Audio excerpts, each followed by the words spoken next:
Disney мен Pixar ұсынады. Енді еш уақытта жарысқа қатыспайсың. Мойында.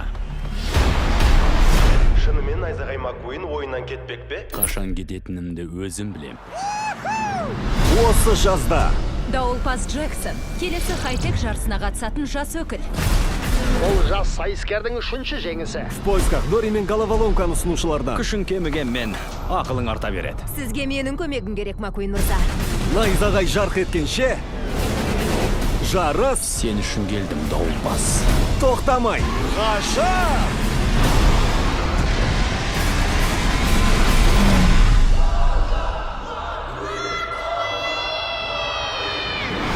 Көліктер 3. 15 маусымнан бастап кинотеатрларда.